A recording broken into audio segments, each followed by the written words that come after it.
வணக்கம் மக்களே. இந்த வீடியோவில் நம்ம எதை பற்றி பார்க்க போகிறோம் அப்படின்னா, நம்மக்கிட்ட நிறைய பேர் கேட்ட கேள்வி என்னன்னு பார்த்தீங்கன்னா, நம்ம முத்தாரம்மன் கோயிலில் போயிட்டு எப்போ அருள்வாக்கு கேட்கணும் அப்படிங்கிற கேள்வி தான் என்கிட்ட இன்னும் வர நிறைய பேர் கேட்டுட்டு இருக்காங்க. ஆல்ரெடி நம்ம சேனலில் ஒரு வீடியோ மேக் பண்ணி போட்டுட்டேன், எந்த நேரத்தில் நீங்கள் போனீங்க அப்படின்னா சாமியாடி அருள்வாக்கு சொல்லுவாங்க அப்படின்றத. ஆனால் அதில் ஒரே ஒரு விஷயம் நானே மறந்துட்டேன் சொல்கிறதுக்கு. அந்த வீடியோவில் என்ன சொல்லியிருப்பேன் அப்படின்னு பார்த்தீங்கன்னா, தமிழ் மாதத்துக்கு கடைசி செவ்வாய் அதுக்கப்புறமா கடைசி வெள்ளி இந்த நேரத்தில் போனீங்கன்னா சாமியாடி அருள்வாக்கு சொல்லுவாங்க, கோவில்லையும் நல்ல கூட்டமாக இருக்கும் அப்படின்னு சொல்லியிருப்பேன். அப்படி இந்த தமிழ் மாதம் கடைசி செவ்வாய் கடைசி வெள்ளி போக முடியல அப்படின்னா நீங்க தசரா நேரத்தில் போங்க, செப்டம்பர் மாதம் அந்த டைம்ல போங்க அப்படின்னு சொல்லியிருப்பேன். அதுக்கு இடையிலேயே ஒரு திருவிழா வருது, ஆடி கொடை விழா வரும் நம்ம குலசை முத்தாரம்மன் கோயிலில் ஆடி மாதம். அந்த ஆடி கொடை விழாக்கான கரெக்டான தேதி இன்னும் சொல்லலை. அது சொன்னதுக்கு அப்புறமா நான் எந்த தேதியில வரும் அப்படிங்கிறத சொல்றேன்.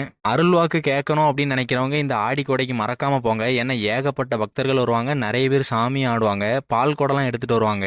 தசரா வர்ற வரைக்கும் நீங்க வெயிட் பண்ண வேண்டாம். அப்படி சீக்கிரமா கேட்கணும்னு நினைக்கிறவங்க இந்த ஆடி கொடைக்கு மறக்காம போங்க.